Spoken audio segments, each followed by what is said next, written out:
Hello and welcome back to another episode of Hockey Talkie. My name is Clay. Thank you for tuning in. I just wanted to share with you my thoughts, what my expectations are for this upcoming NHL season whenever it gets here. Now, it's been about a week since the Blackhawks organization shared a little message with us, the fans, detailing their two main goals heading forward. Number one, commit to developing the young players. Give them a chance, let them play, let them show us what they got. And then number two, making sure we have flexibility with the salary cap, especially since the salary cap is going to be flat in the upcoming couple of years just due to this whole pandemic. Now, we know the goals, we saw the message, but what does that mean? What am I expecting for this upcoming year? Let's talk about it. But before we talk about the Blackhawks specifically, let's get some context. Let's set the stage. Let's figure out, what does the NHL landscape look like for this upcoming year? Now, in a normal year, in a non-pandemic year, we'd already be in the midst of a regular season right now. It is late October, and usually regular seasons start in early October, so we'd be about a month in by now. But obviously, this year, that's not the case. We're in an off-season in the fall. So that begs the question, when is this season going to start? Not only that, but how is this season going to start? And then finally, what does that all mean financially for the league and its teams? Now, in terms of when the season is going to start, the NHL has been targeting January 1st as a start date, and that is just about 2 months away. Now, 2 months may seem like a long time, especially when you're waiting for something, right? You see that date, you're like, oh, still 2 months to go. I want it right now. But to put it in context, 2 months isn't really that long of a time. 2 months is the amount of time between the NHL announcing the return to play 2014 playoff and the playoff actually starting. So if January 1st is going to be start date, we should be hearing an announcement pretty soon. Like, the clock is kind of ticking on that January 1st date, especially when you need to, have a little bit of a training camp and possibly a couple exhibition games before that starts. So January 1st, the farther we get here without an announcement, I think the less likely that's going to be the date. I know people have also said that, late January is probably more realistic, maybe even February 1st. So in terms of when the NHL season is going to start, definitely not during the year of 2020. It's going to be 2021, whether it's in January or February, that's still kind of up in the air. Now, the question of when the season is going to start, that's a pretty minuscule question compared to how the season is actually going to be played. The NHL keeps saying that they want to do a full 82-game season. That's because last season got cut short, and they're trying to get as many games in so they can get revenue up as much as they possibly can to kind of recover from this whole pandemic situation. But if you think about it, if the season's going to start in January or February, to get a full 82-game schedule in, plus playoffs, done in time for late July, in time for the Summer Olympics, which is something NBC has rights to, and NBC has the United States broadcasting rights for the NHL, that's going to be tough to do. Think about it this way. The NHL season usually starts in October. So October, November, December, at least 3 months of games we're missing.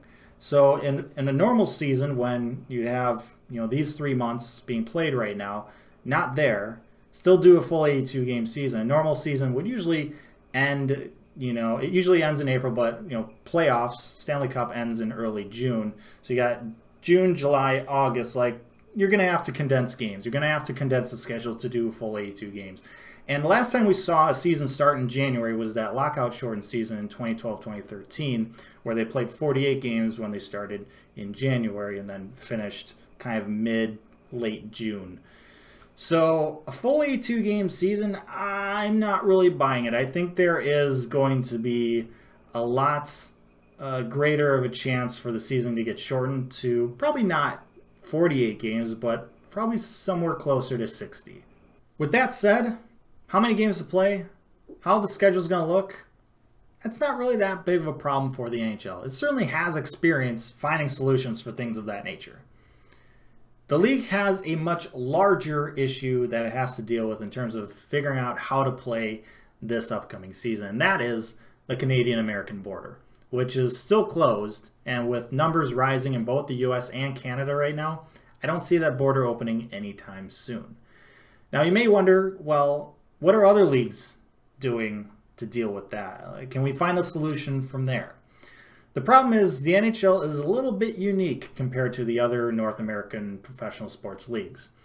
The NFL, 0 Canadian teams. The MLB, 1 Canadian team. The NBA, 1 Canadian team. The NHL, 7 Canadian teams.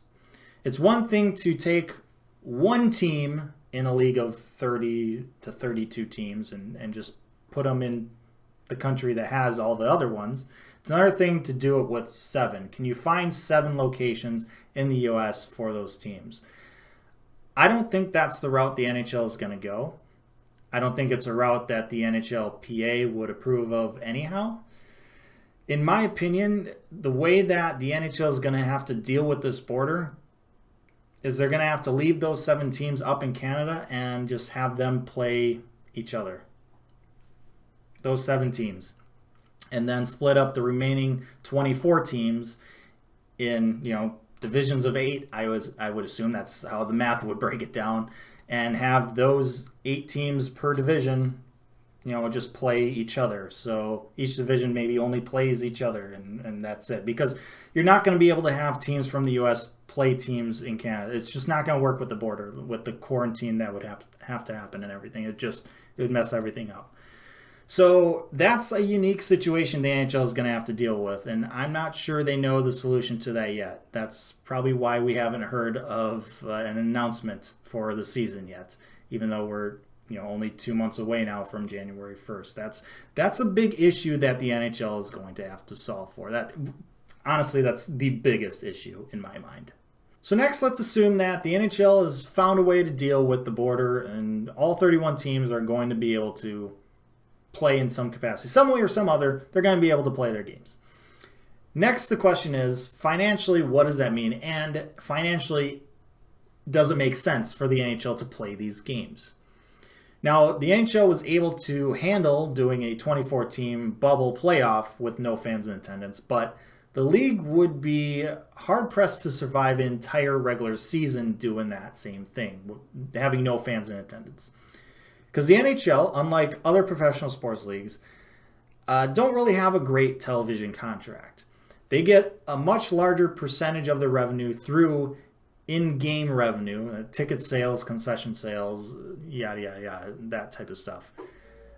The TV deals that help other leagues kind of survive with no fans in the stands, it's not really there for the NHL. Now, Canada, those 7 teams up in Canada, the government up there is probably not going to let them have fans in the stands. At least they're showing no signs to allow such a thing right now. Which means that the NHL is really only going to have 24 teams possibly going to be able to have fans in the stands. And even then, for the teams that will be allowed to have fans in the stands by their local governments or local areas, at what capacity? 5,000 fans is kind of what I'm thinking. That kind of falls in between a third and a quarter of an arena size, just based on arena capacity. 5,000 seems about right. That's not a lot of fans, but it's something. It's something, and is it enough for the NHL to work with, to put these games on? Now, the NHL kind of does still need to play these games for kind of the same financial reason, in terms of if they don't play these games, well, they're going to probably have to give away or give back that television money that they are getting.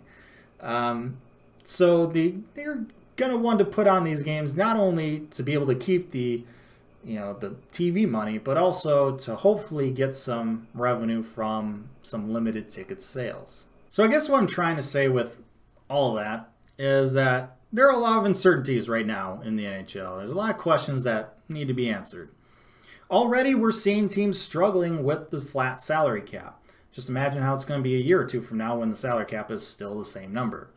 You have even more teams struggling with an even lower internal salary cap just due to lower financials, lower revenues from the pandemic. You couple that with the fact that next offseason, next summer, is supposed to be the Seattle expansion draft. You can kind of see that like there's some rocky roads ahead. Like things are about to get kind of weird here. So I'm looking at this crazy, uncharted NHL landscape and looking at the Blackhawks and the messages they sent and kind of where they're at. And all I can think of is like, this is kind of perfect. Like this is a perfect situation. What better time than now to just try things out without really any expectations for how the season goes. This is such a weird scenario, a weird time. Like what better time than now to get young guys playing time, to get them NHL experience? What better time than now to try out these guys on short-term deals and not be, long-term committed to them yet? See what they got. What better time than now to go into a season without a bona fide starting goaltender and just see if a goaltender emerges? See what you got waiting. You're not wasting these things on a full, 82-game year. Most likely this is going to be a shortened season. Like, this is a perfect time to try these things out. Like, I have zero expectations for this upcoming season. Like, obviously you want to win. You want to win the Stanley Cup. But realistically speaking, beyond that, I don't really care how the season, results. Like, I'm really more focused on the players for this upcoming year. How will guys like Ian Mitchell, can they make the jump? Will guys like Kirby Dach and Adam Boqvist take that next step? Will Alex DeBrincat have a bounce-back season? Will Kubalik continue his good play from his rookie year? Will a goaltender emerge? Like, I'm more interested, I'm more focused on, I care more about like those things, like individual players and how they play compared to necessarily how the team does this season. Hopefully that makes sense. Hopefully you understand like why I'm saying I really don't have any expectations. And I hope you understand why that can be a good thing. But I'd love to hear your thoughts. Let me know what you're thinking. If you do have expectations, leave them down in the comments section below. Thank you so much for watching this video. I hope you got something out of it. We're almost at 1,000 subscribers. That's pretty nuts. I just did a giveaway. I've always said I would do a 1,000 subscriber giveaway. So let's get there so I can do another giveaway. Although I will say I always said I'd do like a ticket giveaway for 1,000 subscribers. I don't think that's happening just because of the situation we're in. But we'll figure something out. But first, we got to get there.